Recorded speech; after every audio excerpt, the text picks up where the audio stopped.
Hey, Matt from ViewfinderMastery here. I hope you're doing well, and I hope that you've had a chance to practice your photography in November. Our members worked on a fun window light portrait challenge that resulted in a lot of creative shots.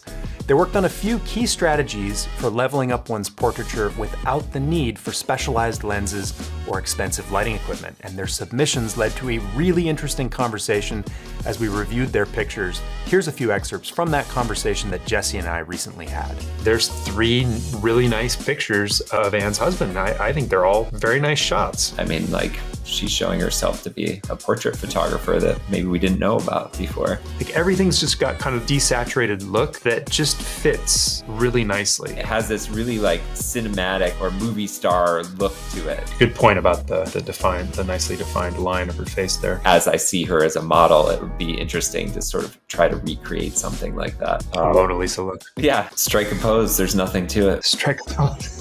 Is that a Madonna song? Yeah.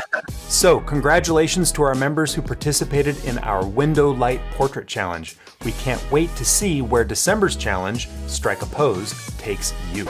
Wait, what? You're not a member yet?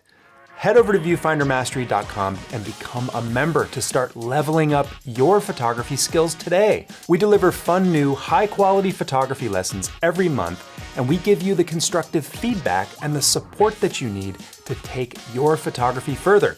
So don't miss out. Become a member today, and we look forward to seeing you inside.